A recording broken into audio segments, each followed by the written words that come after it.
Hi everyone, कैसे हैं आप सब। We are finally starting with our new batch for ISC commerce class 12।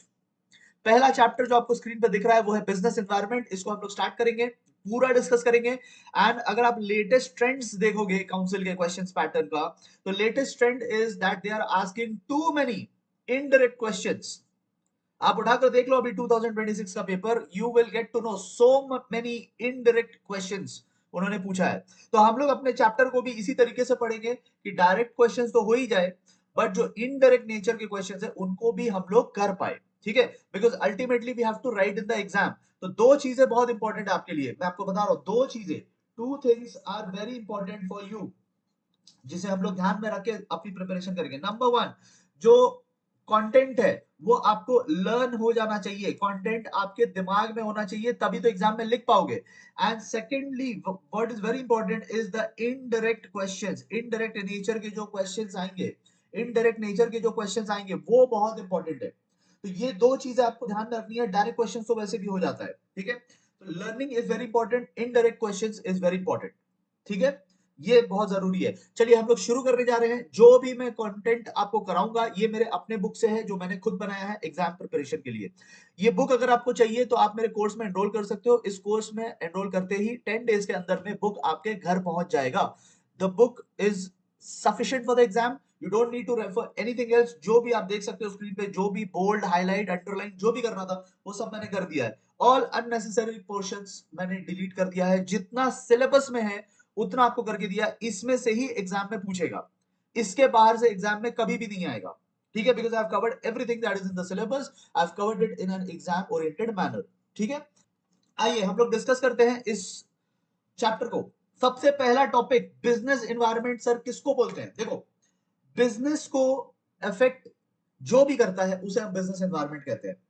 Sir क्या बोला, बोला ये कि बिजनेस को कोई भी इफेक्ट करे, कोई भी इंपैक्ट डाले, उसके हम लोग बिजनेस एनवायरनमेंट कहते हैं। जैसे कि individuals, can individuals like me and you, क्या हम लोग किसी बिजनेस को इंपैक्ट कर सकते हैं? Yes, we are customers.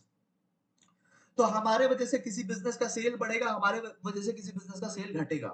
तो we can impact the business, so we are business environment, we are part of the business environment. Sir क्या लोग ही होते हैं? नहीं नहीं, इंस्टीट्यूशंस भी होते हैं। इंस्टीट्यूशन जैसे कि इनकम टैक्स डिपार्टमेंट, अगर इनकम टैक्स डिपार्टमेंट ने आपके बिजनेस पर रेड मार दिया और अगर कोई बड़ा घपला सामने आ गया तो फिर आपके बिजनेस की जो रेपुटेशन है वो डाउन हो जाती है। तो इनकम टैक्स डिपार्टमेंट का इंपैक्ट होता है आपके बिजनेस पे।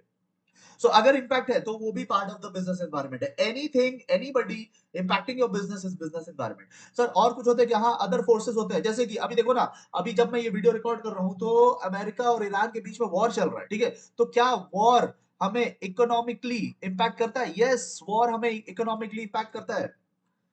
तो कुछ फोर्सेस भी है, जैसे कि इसको, वॉर को किसको बोलेंगे? Political force. War is what? Political force. ये पॉलिटिकल लड़ाई है।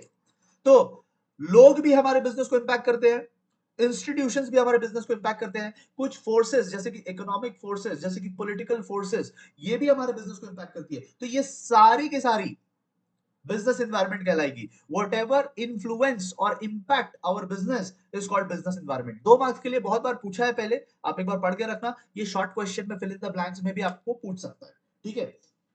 ओके, तो बिजनेस एनवायरनमेंट का मीनिंग आपको आई होप क्लियर है। Next, number 2, features. अब फीचर्स बहुत सारे दिए हुए हैं, बट हम लोग फीचर्स करेंगे टोटल 7 फीचर्स करेंगे, ठीक है। टोटल 7 फीचर्स करेंगे। मैं जो करा रहा हूं आप उसको करते हुए चलना, एक्स्ट्रा आपको करना है कर लेना। I am not stopping you to do anything extra, but मैं जो करा रहा हूं वही आएगा एग्जाम में। तो if I am doing 7, you focus on first 7, ठीक है। थाला फॉर अ रीजन 7, ठीक है। बाकी आपको जो करना है वो बाद में करते रहिएगा। आइए सबसे पहले हम लोग डिस्कस करते हैं फीचर नंबर 1, बिजनेस एनवायरनमेंट के और डेप्थ में जा रहे हैं हम लोग। मीनिंग समझ गए? मीनिंग समझ गए? क्या हुआ मीनिंग? इन सिंपल वर्ड क्या हुआ मीनिंग? देखो, आपको क्या करना है, दो चीज, लर्न करना है, इनडायरेक्ट क्वेश्चन पे फोकस करना है। लर्न करते हैं ना, लर्न कैसे होता है? रिपीट करने से, ठीक है। सो अच्छा, बाय द वे, अगर आपको लर्निंग में हेल्प चाहिए, मान लो चैप्टर समझ तो आ रहा है बट अगर लर्न नहीं हो रहा है, तो जो कोर्स मैंने बोला था ना जिसमें बुक आएगा, उसी कोर्स में मैंने एक सेगमेंट बना रखा है, लर्न विथ मी। मेरे साथ लर्न कीजिए। उसमें मैं आपको समझाऊंगा कि लर्निंग कैसे करनी है। उसमें मैं आपको कुछ मेमोरी टेक्निक्स, कुछ शॉर्टकट्स के थ्रू इस चैप्टर को लर्न कराऊंगा। जो मेन मेन टॉपिक्स है वो आपको मेमोराइज हो जाएगी, ठीक है। तो दोज हु आर इंटरेस्टेड, आप अगर उस कोर्स में जाओगे तो बुक के साथ साथ आपको एक लर्निंग सेशन भी मिलेगा जहां पे आप शॉर्टकट्स के थ्रू इस पूरे चैप्टर को मेमोरी टेक्निक्स के थ्रू मेमोराइज कर सकते हैं, बिकॉज याद रहेगा तो ही एग्जाम में लिख पाएंगे, ठीक है। सो एक बार उसको भी देख लेना, ठीक है, वो साथ में मिल जाएगा, नथिंग एक्स्ट्रा। देखो आइए फीचर्स को डिस्कस करते हैं। सर क्या एग्जाम में फीचर वर्ड यूज करेगा? कैरेक्टरिस्टिक्स वर्ड भी यूज कर सकता है, ठीक है। तो अब हम लोग बिजनेस एनवायरनमेंट को थोड़ा डेप्थ में समझते हैं। बिजनेस एनवायरनमेंट मतलब anything and everybody who influence our business, ठीक है। देखो सबसे पहली बात, पहला फीचर, और मीनिंग समझना, तो क्या बता रहा हूं उसको समझने की कोशिश करना। देखो टोटलिटी ऑफ एक्सटर्नल फोर्स, मतलब बिजनेस एनवायरनमेंट जो है वो एक्सटर्नल फोर्स है। एक्सटर्नल मतलब यहाँ पे आउटसाइड नहीं, एक्सटर्नल मतलब हमारे कंट्रोल के बियॉन्ड है। It is uncontrollable. देखो यहाँ पे मैंने बोल्ड कर दिया है और आपके लिए ब्रैकेट में सब बता दिया है कि मीनिंग क्या है। एक्सटर्नल का यहाँ पे मतलब है अनकंट्रोलेबल। आप किसी चीज को रोक नहीं, अभी अमेरिका और ईरान का जो वॉर हो रहा है, आप रोक सकते हो क्या? पॉलिटिकल प्रॉब्लम है, that's a political problem. Can you stop it? No, that's not in our control. हमारा बिजनेस सफर कर रहा है, हमारी इकोनॉमी सफर कर रही, बट क्या रोक सकते हैं? नहीं, it is uncontrollable from a business point of view. I am talking from a business point of view. I am a businessman, मैं बिजनेस का ओनर हूं, मैं रुकवा लूंगा क्या? तो ये आउट ऑफ कंट्रोल चीजें हैं, समझ रहे हो। Number two, it can be general also, it can be specific also. तो बिजनेस एनवायरमेंट जो होता है, बीई बिजनेस एनवायरमेंट जो होता है, वो जनरल भी हो सकता है, स्पेसिफिक भी हो सकता है। जनरल और स्पेसिफिक। जनरल मतलब इनडायरेक्ट, जनरल का सब लिखा हुआ है, ठीक है, सब लिखा हुआ है, मैं तो बस समझा रहा हूं। जनरल मतलब इनडायरेक्ट, जो सबको इंपैक्ट करे। जैसे कि अभी जो वॉर हो रहा है, ठीक है, तो वॉर सबको इंपैक्ट कर रहा है, एक जन को नहीं। ऐसा नहीं है कि जहां बॉम्ब गिरा रहे हैं वहीं पे लोग मर रहे हैं, अरे बाकी लोग इकोनॉमिकली मर रहे हैं, ठीक है। तो एग्जाम्पल हो गया इसका war. War is affecting everyone economically, health wise, ठीक है, सबको इंपैक्ट हो रहा है। तो ये क्या है? ये जनरल है, सिर्फ मेरा बिजनेस नहीं सफर कर रहा भाई, पूरे दुनिया में सारे बिजनेसेस सफर कर रहे हैं। और स्पेसिफिक क्या होता है? स्पेसिफिक होता है डायरेक्ट, ये सिर्फ आप पे इंपैक्ट डालेगा। जैसे आपके फूड में इंसेक्ट निकल गया, आपने एक फूड आइटम बनाया, उसमें इंसेक्ट निकल गया, तो आपका कस्टमर चला गया। योर कस्टमर रिलेटेड प्रॉब्लम, आपको क्या हो गया? Customer related problem. तो क्या पूरा इंडिया सफर कर रहा है उसके लिए? नहीं, सिर्फ आप सफर कर रहे हो। तो उसको हम लोग बोलते हैं स्पेसिफिक। तो बिजनेस एनवायरनमेंट क्या है? दोनों हो सकता है। Business environment can be general also, business environment can be specific also. General में सबको इंपैक्ट होगा, जैसे वॉर में अभी हो रहा है, और स्पेसिफिक में सिर्फ तुम्हें इंपैक्ट होगा, जैसे तुम्हारा प्रोडक्ट खराब है तो सिर्फ तुमको इंपैक्ट होगा, सारी इंडिया नहीं सफर करेगी। समझ में आ रहा है। नंबर थ्री आता है इंटर रिलेटेडनेस। इंटर रिलेटेडनेस का मतलब होता है एक फैक्टर दूसरे को इंपैक्ट करता है, जो मैंने आपको ऑलरेडी एग्जांपल दे रखा है। जैसे वॉर का मैंने एग्जांपल दिया था अभी, जस्ट यहाँ पे मैं हाईलाइट कर देता हूँ वॉर का इंपैक्ट। तो वॉर कौन सा हो गया? Political factor. बट पॉलिटिकल की वजह से क्या इंपैक्ट हो रहा है? इकोनॉमी इंपैक्ट हो रही है। तो एक फैक्टर दूसरे को इंपैक्ट कर रहा है, one factor is impacting the another. अच्छा देखो अभी क्या हो रहा है ना, आप अगर पेपर देखोगे अपना क्वेश्चन पेपर, तो कुछ क्वेश्चंस न्यूज़पेपर से उठा उठा के डाल रहे हैं। देख लेना, आप इस साल का पेपर देख लेना, पिछले साल का पेपर देख लेना, एक क्वेश्चन वो न्यूज़पेपर से उठा के डालते हैं, कॉमन करंट टॉपिक से। देखते हैं कि आप सब्जेक्ट को कितना करंट टॉपिक से रिलेट कर रहे हो। तो कोई भरोसा नहीं ये वॉर वाला क्वेश्चन आ जाए आपको एग्जाम में। तो war is what? War is political, दो गवर्नमेंट्स लड़ रहे हैं, लेकिन इसके चलते इंटर रिलेटेडनेस है। एक फैक्टर इफेक्ट होगा ना, तो दूसरे फैक्टर पे भी इंपैक्ट आएगा, ठीक है, because every factor is closely interrelated. तो war is political, but that political thing is impacting us economically.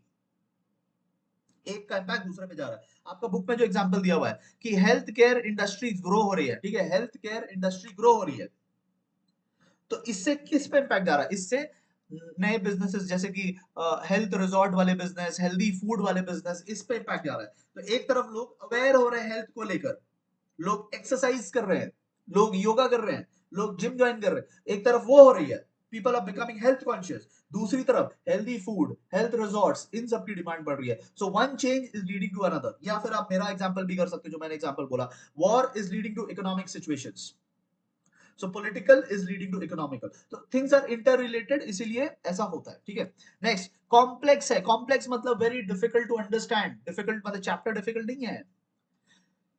Business environment कैसे चेंज होगा, ये समझना डिफिकल्ट है, it is difficult to under, मैंने सब आपके लिए कर दिया है यहाँ पे, बोल्ड वगैरह, ठीक है, अंडरलाइन वगैरह सब कर दिया है, आपको बस पढ़ना है, ठीक है। देखो, इट इज कॉम्प्लेक्स मतलब it is difficult to understand, क्योंकि बहुत चीजें इंटर रिलेटेड होती है और चेंज लगातार होता रहता है, ठीक है। So things are going to impact you that you don't know, तो it is slightly difficult to understand, slightly challenging to understand. आज मैं बिजनेस लेकर बैठा हूं, 3 महीने बाद क्या होगा मुझे पता नहीं, क्योंकि ये कब लड़ाई बंद करेंगे आई डोंट नो, ठीक है। तो it is difficult to understand, ठीक है। नेक्स्ट आता है डायनामिक। डायनामिक वो होता है जो लगातार चेंज होता रहता है, business environment keeps on changing, world के जो पॉलिटिकल सिचुएशन है that keeps on changing, economic conditions keeps on changing, legal law, law जो है हमारे कंट्री में that keeps on changing, society की जो नीड्स होती है, सोसाइटी सोशल चेंजेस वो लगातार होते रहते हैं, ठीक है। तो बेसिकली टेक्नोलॉजी, टेक्नोलॉजी में चेंजेस आते रहते हैं, तो कौन मुझे कैसे इंपैक्ट करेगा I don't know, everything is changing on a daily basis, technology तो डेली बेसिस पे चेंज हो रही है। आज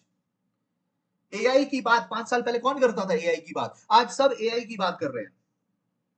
So technology, everything is changing, business environment is changing, everything that affects the business is changing. Last point, sorry not last point, second last point, uncertainty, future में क्या होगा किसने देखा, future prediction, it is difficult to predict future event, मेरा business 3 महीना चलेगा कि नहीं आई कांट से, इतना अनप्रिडिक्टेबल हो गया है environment, इतना अनसर्टेन हो गया environment, we don't know how things will span out, समझ रहे हो।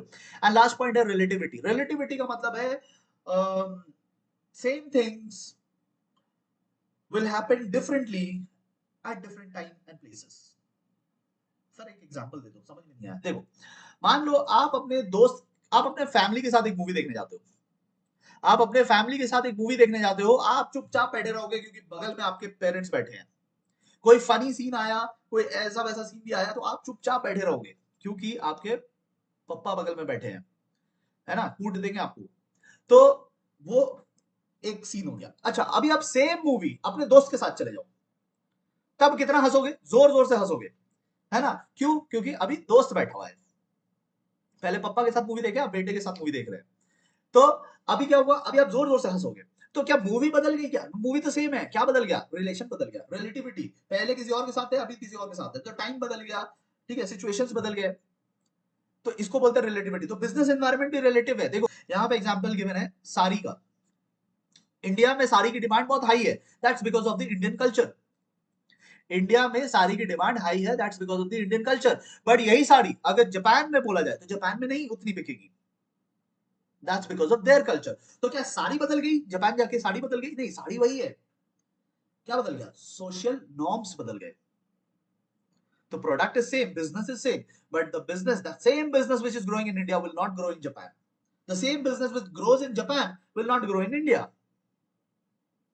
तो बिजनेस वही है, जगह बदल गया, रिलेटिविटी, सिचुएशंस बदल गए, दैट्स द फीचर्स, ठीक है। अभी बाकी अगर आपको 4 करने हैं मल्टी डायमेंशनल, तो मैं आपको डिटेल में समझाऊंगा, लेटर ऑन एक टॉपिक आएगा डायमेंशंस ऑफ बिजनेस एनवायरनमेंट, वहां पे करेंगे, ठीक है। बाकी अगर आप देखोगे तो एक तरीके का रिपीट है, जो ऊपर हमने पढ़ लिया है उसी का रिपीट है, ये अगर आपको करना है तो रीड कर सकते हो, ठीक है, नॉट वेरी इंपॉर्टेंट।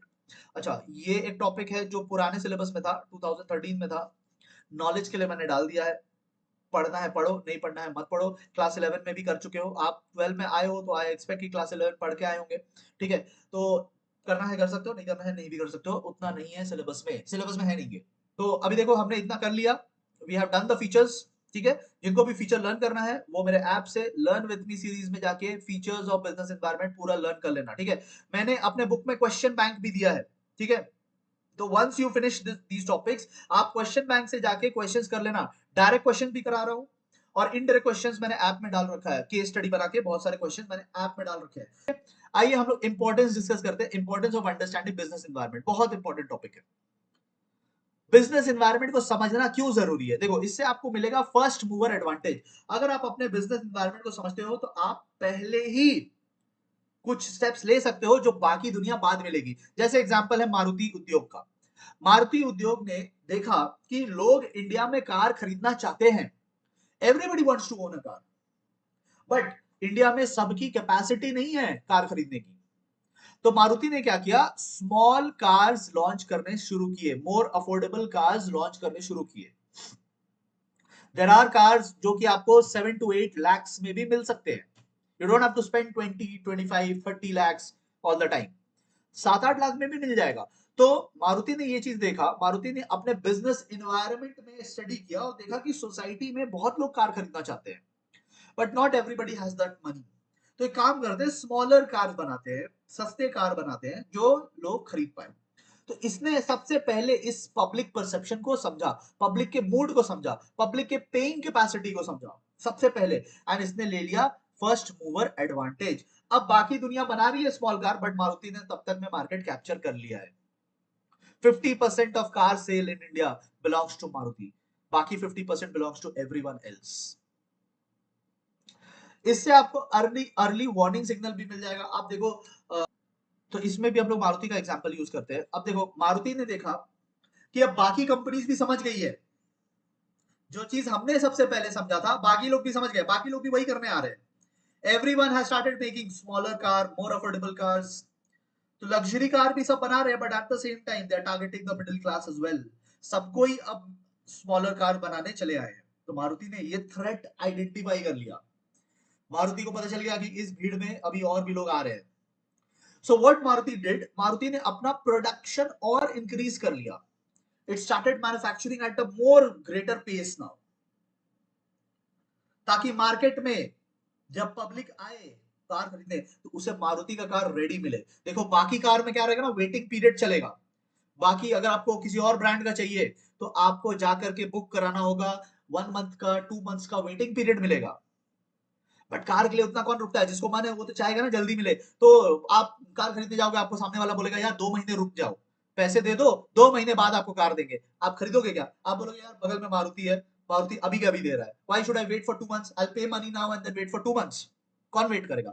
इससे बढ़िया मारुति का ले लेते हैं। मारुति ने इतना प्रोडक्शन कर रखा है कि उसका रेडी अवेलेबल रहता है ऑल द टाइम। तो ये होता है अर्ली वार्निंग सिग्नल। जब आप समझते हो ना कि आपके बिजनेस एनवायरनमेंट में क्या चल रहा है, कॉम्पिटिटर्स क्या कर रहे हैं, कस्टमर्स क्या कर रहे हैं। देखो, पहले वाले में हमने कस्टमर्स को समझा था, पहले वाले में हमने कस्टमर्स को समझा था, दूसरे वाले में हमने अपने जो कॉम्पिटिटर्स है, कॉम्पिटिटर्स को समझा। तो जब आप समझते हो ना कि how people around you, how forces around you impact your business, तो आप अच्छे बिजनेस डिसीजंस ले पाते हो। ये है importance of understanding business environment. Next आता है कस्टमर फोकस रहेगा आपका। ठीक है, आप सारे डिसीजन कस्टमर के पॉइंट ऑफ व्यू से लोगे, तो कुछ भी आप अतरंगी प्रोडक्ट्स नहीं बनाएंगे, आप वो बनाएंगे जो कस्टमर के नीड को सेटिस्फाई करे। बिकॉज आप ऑल द टाइम कस्टमर की नीड पे फोकस कर रहे हो। So you will be able to make good products and satisfy the customers. जैसे कि यहाँ एग्जांपल गिवन है हिंदुस्तान यूनिलीवर का। हिंदुस्तान यूनिलीवर ने देखा कि इंडिया में कस्टमर जो है शैम्पू बड़े वाले बॉक्स में, बड़े वाले डब्बे में नहीं खरीदता है।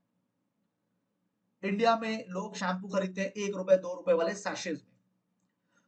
तो अब यही यूनिलीवर जो कंपनी है, हिंदुस्तान लीवर, इंडिया में इसका नाम है हिंदुस्तान लीवर, फॉरेन में जो एक्चुअली में ये ब्रिटिश कंपनी है, इसका नाम है वहां पे यूनिलीवर। ये फॉरेन में सैशेज वाला नहीं बेचता, फॉरेन में ये बड़े वाले शैम्पूज बेचते हैं, शैम्पूज के बॉटल बेचते हैं। ये फॉरेन में छोटे छोटे 1 रुपी 2 रुपी वाले या वहां पे जो पाउंड चलता है, तो वो छोटे छोटे वाले नहीं बेचते। ये इंडिया में बेचते हैं। क्यों? क्योंकि इन्होंने इंडिया का कस्टमर को समझा है। This is the importance of understanding business environment. आप भले ही फॉरेन में ये सब करते हो, बट इंडिया में अगर आपको बिजनेस करना है तो इंडिया के सिचुएशन, इंडिया के सोसाइटी के अकॉर्डिंग आपको एडजस्ट करना पड़ेगा। नेक्स्ट पॉइंट आता है स्ट्रैटेजी फॉर्मुलेशन। अगर आप बिजनेस एनवायरनमेंट को समझते हैं, बिजनेस एनवायरनमेंट में क्या चेंजेस हो रहे हैं उसको समझते हैं, तो आप अच्छी स्ट्रैटेजी बना पाएंगे। जैसे यहाँ एग्जांपल गिवन है आईटीसी का। आईटीसी एक बहुत फेमस ब्रांड है, आप लोग उसका नोटबुक भी यूज करते होंगे, बहुत सारे लोग क्लासमेट के जो नोटबुक यूज करते हैं, that belongs to ITC. ITC ने देखा कि इंडिया में टूरिज्म इंडस्ट्री जो है उसका ग्राफ ऊपर जा रहा है। ठीक है, टूरिज्म इंडस्ट्री उसका ग्राफ जो है ऊपर जा रहा है। बहुत सारे लोग इंडिया में घूमना चालू कर दिए हैं, people are visiting places, and foreign से भी बहुत सारे लोग आ रहे हैं इंडिया में घूमने के लिए। तो इंडिया में tourism industry is booming, it is growing, and therefore ITC ने नीड इसका समझा कि इंडिया में बड़े बड़े शहरों में 5 स्टार होटल्स बनाने पड़ेंगे। ठीक है, और आईटीसी ने उसमें इन्वेस्ट करना शुरू किया, ट्रैवल एंड टूरिज्म इंडस्ट्री में शुरू किया इन्वेस्ट करना। एंड आज के डेट में आईटीसी बड़े शहरों में, सब जगह, ऑल बिग सिटीज में and all major tourist spots में आईटीसी का आपको होटल्स मिल जाएगा। तो ये क्या था? ये स्ट्रैटेजी था based on changes which is happening in the environment. तो अगर आप समझते हो बिजनेस एनवायरनमेंट को तो आप अच्छी स्ट्रैटेजी बना पाओगे। ठीक है, कोई भी एक और पॉइंट कर लेते हैं, 5 पॉइंट करना इनफ है यहाँ पे। ठीक है, फर्स्ट 4 जरूर करना, उसके बाद कोई भी आप कर सकते हो। ठीक है, आप ये कर सकते हो, कोई इजी सा पॉइंट कर लेते हैं, पब्लिक इमेज। अगर आप अपनी एनवायरनमेंट को समझते हो तो आप एनवायरनमेंट के अकॉर्डिंग एडजस्ट कर लोगे। कस्टमर क्या मांग रहा है उसके अकॉर्डिंग एडजस्ट कर लोगे, कस्टमर को सेटिस्फाई कर दोगे। तो इससे क्या रहता है, आपकी पब्लिक इमेज मतलब रेपुटेशन, गुडविल अच्छी बनी रहती है। ठीक है, तो ये 5 पॉइंट थे हमारे इंपॉर्टेंस के। ठीक है, इस पे केस स्टडी बेस्ड क्वेश्चंस भी है और इस पे डायरेक्ट क्वेश्चंस भी है मेरे क्वेश्चन बैंक में। ठीक है, तो मेक श्योर कि ये टॉपिक करने के बाद आप उसको कर लेना। अगर लर्निंग में डिफिकल्टी लगे तो मेमोराइज कर लीजिएगा मेरे लर्न विद मी सेशंस के साथ। ठीक है, नेक्स्ट हम लोग चलते हैं and we are going to discuss dimensions of business environment। ठीक है, तो डायमेंशन में अब आप मेरे साथ में यहाँ पे नोट बनाइएगा, जिन लोगों ने बुक मंगाया है तो आप साथ में बनाइएगा। यहाँ पे कुछ चीज मैं लिख रहा हूँ जिससे आपकी रिटेंशन बढ़ेगी। माइक्रो, माइक्रो होता है स्पेसिफिक, जो हमने पढ़ा था ना जनरल और स्पेसिफिक, ये होता है जनरल। ठीक है, माइक्रो आपको डायरेक्टली इंपैक्ट करता है, आपके बिजनेस को डायरेक्ट इंपैक्ट डालता है। और मैक्रो ये आपके बिजनेस में इनडायरेक्ट इंपैक्ट डालता है। तो anything which impacts your business directly is specific या micro. Anything which impacts all the business, इसमें क्या होगा, इसमें only you will get impacted, only us, सिर्फ हमारा को इंपैक्ट होगा। एंड यहाँ पे ऑल बिजनेसेस, ऑल बिजनेसेस, सभी को इंपैक्ट होगा। ठीक है, सबको इंपैक्ट होगा। तो सबको इंपैक्ट होता है कहां पे, मैक्रो में। हमें इंपैक्ट होगा कहां पे, माइक्रो में। अब माइक्रो भी आप देखोगे तो दो होते हैं, इंटरनल एंड एक्सटर्नल। ठीक है, माइक्रो भी होते हैं दो टाइप के, इंटरनल एंड एक्सटर्नल। बहुत बार क्वेश्चन आया है, 4-4 मार्क्स का क्वेश्चन आता है। ठीक है, 5 का भी आ सकता है। आप मेरे क्वेश्चन बैंक देखोगे तो वहां आपको दिख जाएगा। ठीक है, तो देखोगे कितने सारे क्वेश्चन आए हुए हैं यहाँ से। तो आप देख सकते हैं कितने सारे क्वेश्चन आए हैं यहाँ पे। Question number 4 is from this topic, question number 5 is from this topic, question number 6 अगर आप देखेंगे तो इज फ्रॉम दिस टॉपिक। उसके बाद क्वेश्चन नंबर 7, ये 5 मार्क्स के लिए बहुत बार आया है। आप देखो question number 7, you just see कितनी बार एग्जाम में आया है। बगल में मैंने लिखा है क्वेश्चन 7 के बगल में मैंने लिखा है आईएससी 2014, आईएससी 2016, आईएससी 2019, आईएससी 2024। तो बहुत ही फ्रिक्वेंटली 2-3 साल में आता रहता है। आपका है आईएससी 2027, तो आप समझ सकते हैं कि बहुत फ्रिक्वेंटली ये क्वेश्चंस आते हैं। ठीक है, एग्जाम में लिखना कितना है वो मैंने आपको बता दिया यहाँ पे। ठीक है, जो बड़े पॉइंट है आप उसको एग्जाम में ना भी लिख सकते हो। अगर आपको लगता है कि जैसे कॉम्पिटिटर वाला पॉइंट बहुत बड़ा पॉइंट है, लिखने में टाइम लगेगा, तो आप बाकी पॉइंट लिखो। इसलिए मैंने 6 पॉइंट दिया है, पूछना तो 5 है उनको। तो बाकी आप फिर उस हिसाब से समझा सकते हैं। मैंने बोल्ड कर दिया है, अंडरलाइन हाईलाइट कर दिया है, आप सिर्फ उतना ही लिखना। बाकी अगर आपको लिखना है तो लिख सकते हो, बाकी अब मैंने जो बोल्ड कर दिया ना उतना भी लिख दोगे तो आपको उस पॉइंट के मार्क्स मिल जाएंगे। ठीक है, तो ये क्वेश्चन बैंक आपको मेरे बुक में मिल जाएगा after you finish the chapter. You can, ये देखो जैसे 5 फीचर्स पूछा है, काफी बार पूछा है। तो इतना ही लिख कर आना है, 5 पॉइंट इतना ही लिख कर आना है। ठीक है, आप दूसरे पॉइंट्स भी लिख सकते हो, मैंने कोई भी 5 पॉइंट दिया है, इतना ही लिख कर आना है। ये जब आप हैंड से लिखोगे तो ये पूरा पेज भर जाएगा। ये तो टाइप है ना, आप जब हैंड रिटन करोगे तो ये पूरा पेज भर जाएगा। तो ऐसे ही आपको लिखना है, ऐसे ही आपको बना के आना है। ठीक है, जितने भी क्वेश्चन है सब यहाँ पे डायरेक्ट वाले मैंने करा दिए, इनडायरेक्ट वाले केस फॉर्म में मैं आपको वहां पे ऐप में करवा रहा हूँ। ठीक है, तो इससे आपका फुल फ्लेजेड प्रिपरेशन हो जाएगा। आइए हम लोग डिस्कस करते हैं इंटरनल फैक्टर्स को। सबसे पहले तो इंटरनल भी है एक्सटर्नल भी है, अभी हम लोग क्या डिस्कस कर रहे हैं, इंटरनल वाले। इंटरनल वालों को हम लोग डिस्कस करते हैं। ठीक है, हाइलाइटर ले लेते हैं, ज्यादा समझ में आएगा। इंटरनल, तो we are going to discuss internal, यानी ये हमारे बिजनेस के अंदर की बात है। ठीक है, we are dealing with people, thought, process inside our business. ठीक है, तो क्या क्या हमारे बिजनेस को इंपैक्ट करेगा, डायरेक्टली इंपैक्ट करेंगे सब क्या क्या। हमारा जो कल्चर है, हमारे बिजनेस का जो कल्चर है, अगर हमारे बिजनेस का कल्चर है कि हम लोग एकदम टाइम पे आएंगे, टाइम से जाएंगे, डेडिकेशन से काम करेंगे, ठीक है, एक्टिवली काम करेंगे, बहुत एनर्जी बनाए रखेंगे, तो ये हमारा कल्चर है। ठीक है, these are our value, beliefs, attitude. तो ये हमारे बिजनेस पे एक टाइप का इंपैक्ट डालेगा। अच्छा, एक दूसरा बिजनेस है जहां कोई टाइम से नहीं आता, कोई टाइम से पहले चला जाता है, बहुत लोग एब्सेंट करते हैं, काम को लेके कोई स्ट्रिक्टनेस नहीं है, तो वो उनका कल्चर है, तो उनका बिजनेस वैसे इंपैक्ट होगा। तो हमारा क्या मानना है, हमारा कैसा बिजनेस, जैसे बहुत सारे स्कूल्स में क्या होता है, आपके स्कूल्स में अटेंडेंस को लेके बहुत स्ट्रिक्टनेस होती है, अगर आप ज्यादा एब्सेंट करोगे तो गार्जियन से साइन करा के लाओ, डायरी में साइन कराओ, ये सब होता है। तो वो स्कूल का एक अलग इंपैक्ट होता है। और कुछ स्कूल में है कि आओ ना आओ कोई फर्क ही नहीं पड़ता, तो वो स्कूल की रिजल्ट भी वैसी ही होती है।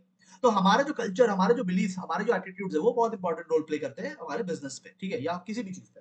ठीक है, नेक्स्ट, हमारा क्या मिशन है, ये बहुत इंपॉर्टेंट रोल प्ले करेगा कि हम लोग किस डायरेक्शन में जा रहे हैं। This actually gives us direction. जैसे इलॉन मस्क, अब इलॉन मस्क का मिशन है कि वो अर्थ के जो नेचुरल रिसोर्सेज है उसको सेव करना चाहता है, उसको प्रोटेक्ट करना चाहता है, वो इन्वायरमेंट को प्रोटेक्ट करना चाहता है। एंड दैट इज व्हाई आप उसके सारे इन्वेंशंस को देखोगे, जितने भी वो काम कर रहा है, जितने भी तरीके के काम कर रहा है, सब में ही इज मेकिंग श्योर कि वो रिसोर्सेज डिप्लीशन ना कर दे। तो that's his mission. It's very important कि आपका मिशन क्या है, क्योंकि mission is going to give you direction. आप फिर उसी डायरेक्शन में काम करोगे। मिशन है ही नहीं या खराब मिशन है तो फिर आपके बिजनेस को भी आगे जाके खराब रिजल्ट्स मिलेंगे। नेक्स्ट आता है टॉप मैनेजमेंट स्ट्रक्चर। आपका पावर कैसे डिवाइडेड है? तो जो टॉप के लोग होंगे ना, जो बोर्ड ऑफ डायरेक्टर्स होंगे, ये कैसे हैं, इस पे भी रोल प्ले करेगा आपका बिजनेस। आपके टॉप के लोग कितने एजुकेटेड है, आपके टॉप के लोग कितने एक्सपीरियंस्ड है, आपके टॉप के लोगों का विजन क्या है, वो आगे कंपनी को कहां ले जाना चाहते हैं। तो टॉप के लोग बहुत इंपॉर्टेंट रोल प्ले करेंगे आपके इंटरनल, योर बिजनेस, आपके इंटरनल बात ही हो रही है। तो आपके टॉप के लोग किस तरीके के हैं, उस पे आपका बिजनेस इंपैक्ट होगा। ठीक है। नेक्स्ट आता है पावर स्ट्रक्चर। आपका बिजनेस का पावर जो है वो कैसे बटा हुआ है? तो देखो, दो टाइप के लोग होते हैं। एक होता है बोर्ड ऑफ डायरेक्टर्स, जो आपके टॉप के लोग हैं, बोर्ड ऑफ डायरेक्टर्स। इनका काम क्या है? इनका काम है प्लानिंग। एंड दूसरे होते हैं एग्जीक्यूटिव्स। एग्जीक्यूटिव्स होते हैं मैनेजर्स, इनका काम होता है एग्जीक्यूशन। तो प्लान कौन बनाएगा? प्लान बनाएगा ये लोग, बोर्ड ऑफ डायरेक्टर्स प्लान बनाएंगे। लिख लेना साथ में, सुनने का बात नहीं है। सो कर देख रहे हो क्या वीडियो? बैठो और लिखो साथ में। ठीक है, बुक मंगा लियो तो बुक में लिखो। ठीक है। बोर्ड ऑफ डायरेक्टर्स का काम है प्लान बनाना, और एग्जीक्यूटिव का काम क्या है? एग्जीक्यूट करना, प्लान को जमीन पर अप्लाई करवाना, प्लान को अप्लाई करवाना, प्लान को एग्जीक्यूट करना। तभी तो एग्जीक्यूट कौन करता है? एग्जीक्यूटिव्स। एग्जीक्यूट वर्ड से ही बना है एग्जीक्यूटिव। इनका काम है प्लान को एप्लीकेबल करवाना, अप्लाई करवाना। तो इन दोनों में पावर कैसे बटा हुआ है, ये बहुत इंपॉर्टेंट रोल प्ले करेगा। एक प्रॉपर बैलेंस होना चाहिए। प्लानिंग कौन करेगा, एग्जीक्यूट कौन करेगा, इन दोनों में पावर ठीक तरीके से बटा होना चाहिए। Otherwise one will start interfering in the other. ये नहीं चाहिए अपने को। ठीक है।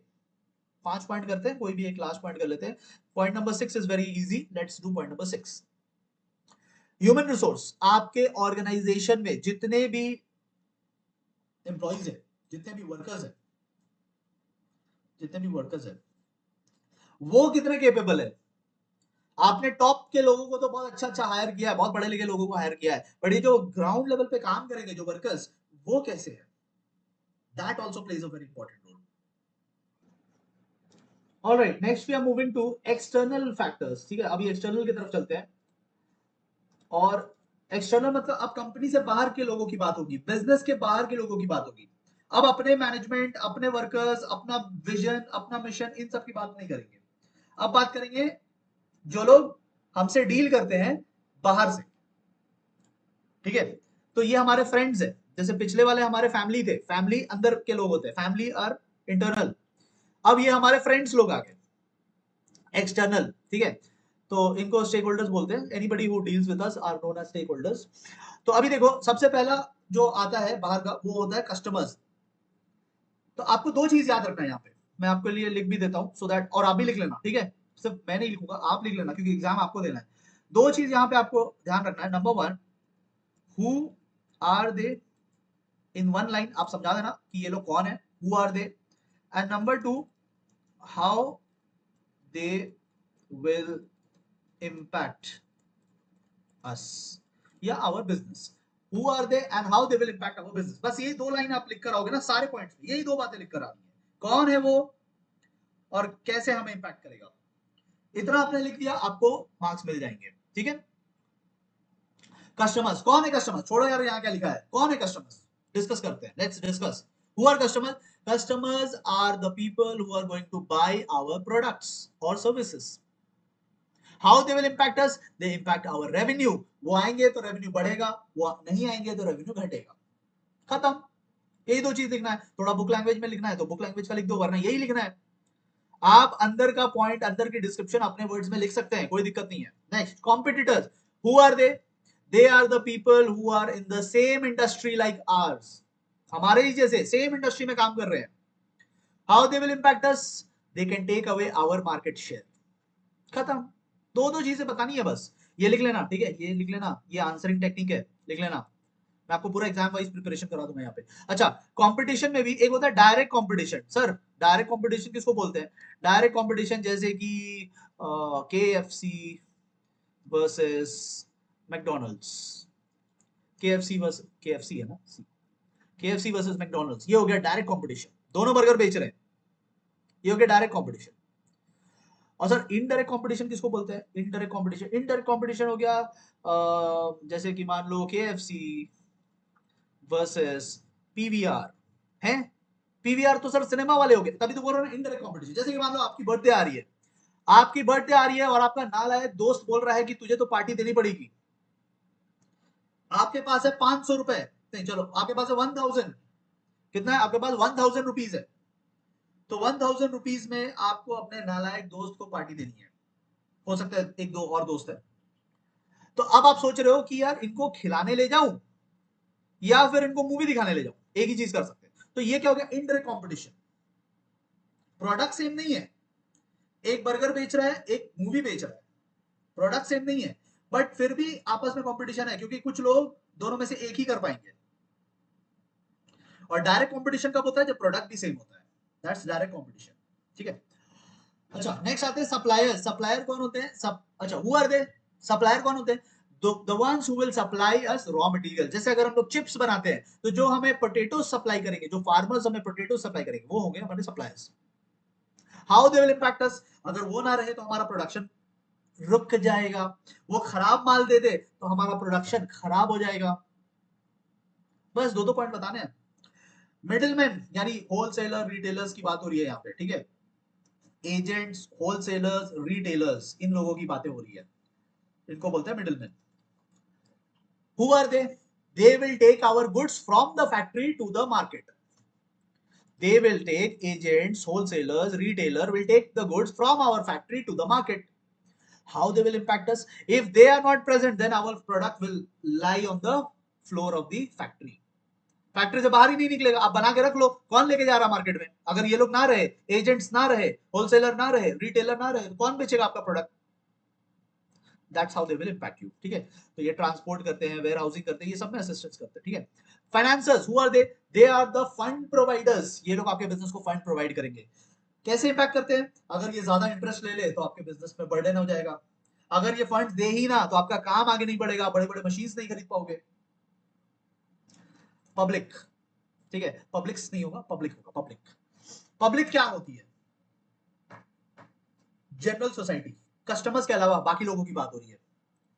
ठीक है, इसमें मीडिया आ जाता है, ठीक है, इसमें इन्वायरमेंटलिस्ट आ जाते हैं, जो आप पेड़ काटोगे ना फैक्ट्री लगाने के लिए तो ये आ जाएंगे बवाल मचाने, ठीक है, बैठ जाएंगे प्रोटेस्ट करने। एनजीओज हो जाते हैं, ठीक है, लोकल के जो लोग हैं वो हो जाते हैं, इनको बोलते हैं पब्लिक।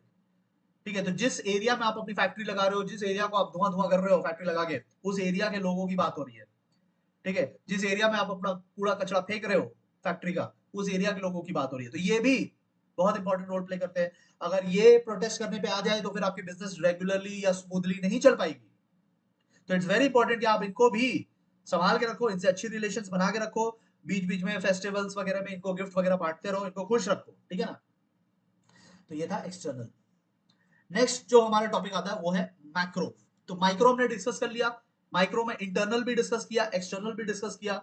ठीक है, कॉन्सेप्ट बनाते हुए चलिएगा, इसके बाद आप क्वेश्चन बैंक से पढ़ लेना, और जो मैं केस स्टडी करवा रहा हूँ उसको कर लेना। ठीक है, जो बुक प्रोवाइड कर रहा हूँ उस बुक से कर लेना, आपको इसके बाहर का और कुछ नहीं आएगा। ठीक है, this is 100% preparation, you need nothing else. ठीक है, हाँ, साल के एंड में मैं आपको इसी कोर्स में मॉक टेस्ट पेपर्स दूंगा, आप बस वो करके चले जाना, आपको कुछ भी उसके बाहर से नहीं आएगा। That will be provided in the month of December, 15 दिसंबर के बाद आपको प्रोवाइड करूंगा। 15 दिसंबर को इसी कोर्स में you will gate nothing extra, आपको कुछ नहीं देना है, आपको इसी कोर्स में मिलेगा मॉक टेस्ट पेपर्स, जो क्वेश्चंस उसमें करा दूंगा, बस आप वही करके चले जाना। बोर्ड एग्जाम में कुछ भी उससे बाहर से नहीं आएगा। मैंने रिसेंटली भी एक वीडियो डाला था, ये 3 साल से कर रहा हूं, जो मैं टॉपिक्स बताता हूं मेजॉरिटी ऑफ द पेपर वहीं से आता है। ठीक है, 80-90% पेपर वहीं से बनता है। तो मैं इस बार भी वो चीज करूंगा, लेकिन मैं आपको इस बार क्वेश्चंस भी दूंगा। I will give you mock test questions with solutions. ठीक है, और अगर आपने वो कर लिया, मैं आपको लिख के दे सकता हूं, उससे बाहर से आपको कुछ भी नहीं आएगा। तो मेक श्योर कि चैप्टर समझने के बाद आप अपना चैप्टर को सेकंड पार्ट खुद से प्रिपेयर कीजिए, do the case studies, do the question bank, learn from my book, learn with me series का फायदा उठाइए, एंड चैप्टर को पूरा करके रखो। इस तरीके से पूरे दिसंबर तक में आप अपना सिलेबस वन टाइम कंप्लीट करके रखिए।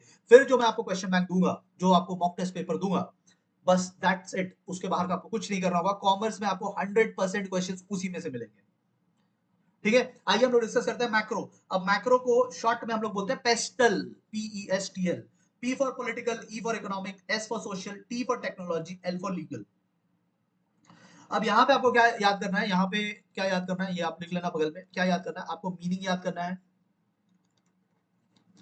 एंड 3 फीचर्स, 3 पॉइंट्स याद करने हैं। ठीक है, नंबर 1 आप मीनिंग याद करोगे, नंबर 2 तो मैं आपको बता दे रहा हूँ आपको करना क्या है, किस चीज पे फोकस करना है, क्या पूछेगा आपको, मतलब पूछेगा और कोई भी 3 फीचर पूछेगा। ठीक है, economic environment. Economic environment consist of those forces जो कि आपके production and distribution of wealth से रिलेटेड है, पैसों से रिलेटेड बातों को इकोनॉमिक बोलते हैं। अंदर का पॉइंट आप अपने वर्ड्स में भी समझा सकते हो, पॉइंट हेडिंग बुक का होना चाहिए। सर इकोनॉमिक में कौन से 3 पॉइंट आ जाते हैं? कुछ भी 3 पॉइंट ले लो, जैसे कि इकोनॉमिक पॉलिसीज। फिस्कल पॉलिसी किसको बोलते हैं? तो फिस्कल पॉलिसी वो होती है जो सरकार लेकर आती है, it is bought by the government, bought by the government. Monetary policy वो होती है जो आरबीआई लेकर आती है। लेटर ऑन हम लोग इकोनॉमिक्स में करेंगे इसको, इकोनॉमिक्स में समझाऊंगा मॉनेटरी पॉलिसी किसको बोलते हैं, फिस्कल पॉलिसी किसको बोलते हैं। यहाँ पे शॉर्ट में मैंने बता दिया। तो इकोनॉमिक में क्या क्या आएगा, सरकार क्या पॉइंट्स लेकर आ रही है, आरबीआई क्या पॉइंट्स लेकर आ रही है, ये सब हमें इकोनॉमिकली इंपैक्ट करता है। सर मार्केट कंडीशंस मतलब डिग्री ऑफ कंपटीशन, आप जिस बिजनेस में है उसमें कितना कंपटीशन है।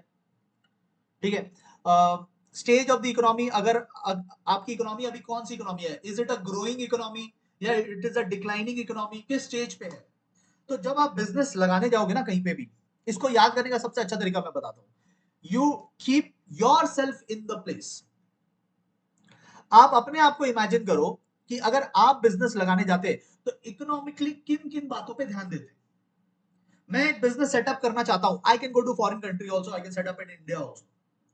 तो मैं किस बातों का ध्यान रखूंगा? मैं बातों का ध्यान रखूंगा कि उस देश की फिस्कल पॉलिसी कैसी है, सरकार कैसी है उस देश की, कैसा इकोनॉमिक पॉलिसी बना रही है, मैं उसका ध्यान रखूंगा।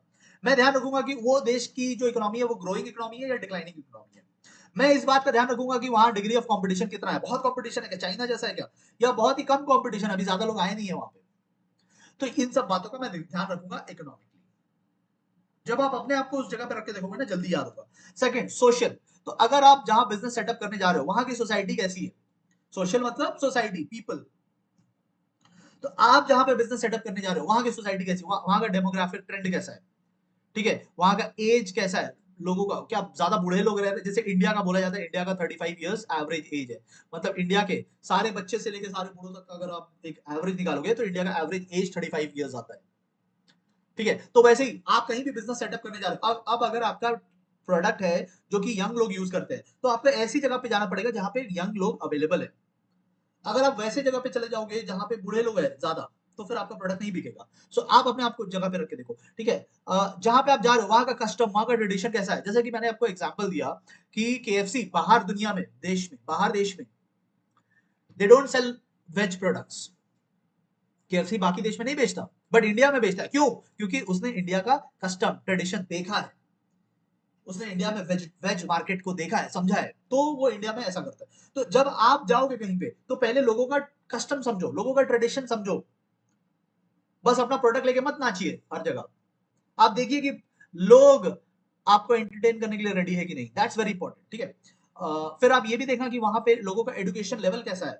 पता चला आपने कुछ करने गया और आपके ऊपर केस हो गया, लोग कितना केस करते हैं, लोग कितना राइट्स के बारे में जानते हैं, अपने राइट्स के बारे में जानते हैं, how educated they are, how aware they are.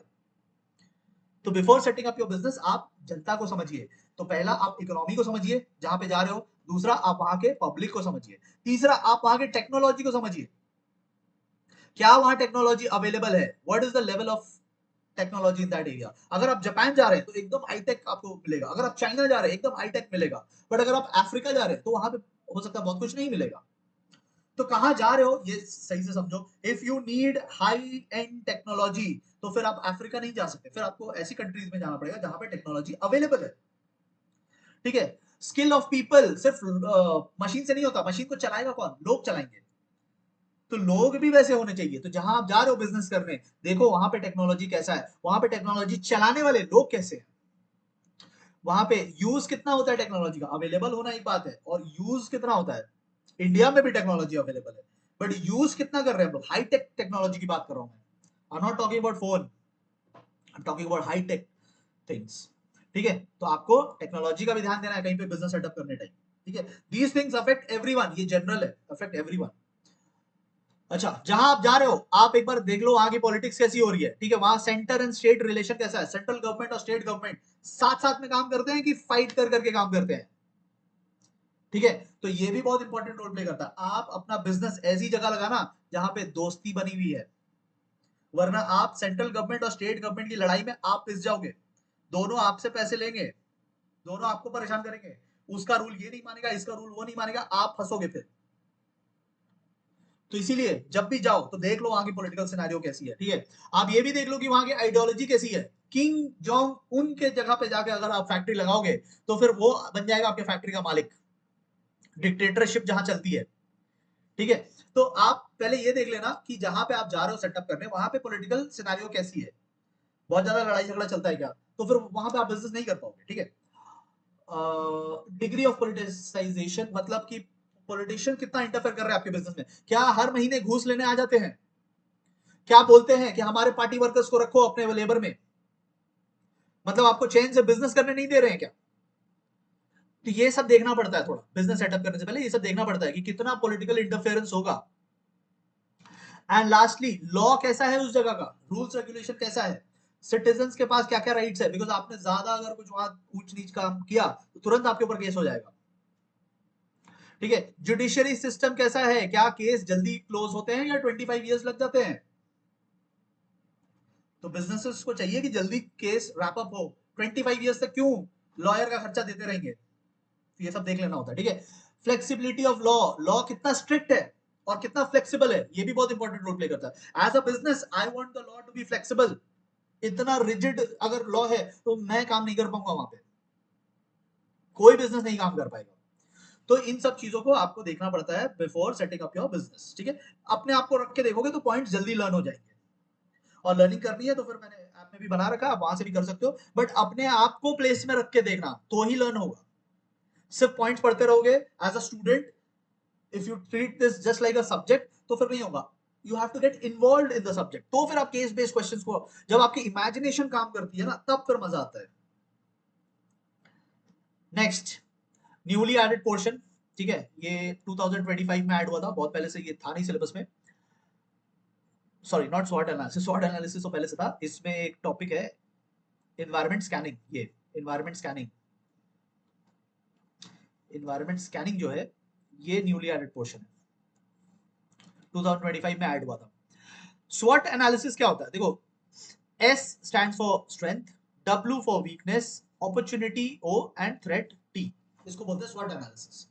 कोई भी बिजनेस अपनी स्ट्रैटेजी बनाने टाइम अपनी strength, weakness, opportunity and threat की एनालिसिस करता है। इसमें से दो चीजें हैं जो अगर आप ये चार्ट देखोगे, मैंने आपके लिए चार्ट में बहुत इजीली समझा दिया है, यही चीज फिर ऊपर लिखा हुआ है, बहुत बार एग्जाम में पूछा है, अगर एग्जाम में पूछेगा तो आपको इतना लिख कर आना है, एग्जाम में पूछा तो 4 मार्क्स के लिए आया है बहुत बार, क्वेश्चन बैंक देखोगे आपको दिख जाएगा, बट इसको इजीली समझने के लिए मैंने आपके लिए यहाँ पे एक चार्ट बना दिया है। इंटरनल, इंटरनल दो चीज होती है, हमारा स्ट्रेंथ होता है एंड हमारे वीकनेसेस होते हैं, ये हमारे अंदर की बात है। जैसे कि इंटरनल स्ट्रेंथ क्या होगा, हमारा एम्प्लॉई बहुत ज्यादा केपेबल है, बहुत ज्यादा लर्नेड है, बहुत स्किलफुल है, तो ये हमारे एम्प्लॉइज है, अंदर की बात है, these are our strength. Weakness क्या होगा, हमारे एम्प्लॉइज एकदम निकम्मे हैं, टाइम पे नहीं आते, एब्सेंट करते हैं, काम चोरी करते हैं, तो ये हमारी वीकनेस है, ये हमारी इंटरनल चीज है। तो whatever is in our control, whatever is in our hands, उसे हम लोग इंटरनल कहते हैं। पॉजिटिव है तो स्ट्रेंथ, नेगेटिव है तो वीकनेस। अब जो बाहर से आ रहा है, आउटसाइड से जो आ रहा है, उसे हम अपॉर्चुनिटी या थ्रेट कहेंगे। इफ इट इज पॉजिटिव तो उसे हम अपॉर्चुनिटी कहेंगे। जैसे सरकार ने हमें सब्सिडी अलाउ किया, सब्सिडी मतलब अब हम कोई मशीन खरीदेंगे तो सरकार उसमें पैसे देगी हमें मशीन खरीदने के लिए, सरकार देगी, ये तो अपॉर्चुनिटी हो गया, बाहर से आ रहा है, बाहर से गुड न्यूज इज अपॉर्चुनिटी। और बैड न्यूज, नेगेटिव, नेगेटिव को हम लोग थ्रेट बोलते हैं, नेगेटिव को हम लोग थ्रेट बोलते हैं। सरकार ने अब फॉरेन बिजनेस को भी इंडिया में अलाउ कर दिया बिजनेस करना, तो कंपटीशन बढ़ जाएगा ना, पहले हम लोग खुद बिजनेस कर रहे थे, अब बाहर से लोग आ जा रहे हैं, this will create competition, this is not good for our business, तो इसको थ्रेट बोलेंगे। थ्रेट क्यों, क्योंकि हमने थोड़ी किया, ये तो सरकार ने कर दिया, ये तो बाहर से आ गया bad news. So when something bad comes from outside it is threat. When something bad is already there, that is weakness. When something good comes from outside, it is opportunity. When something is positive already, that is strength.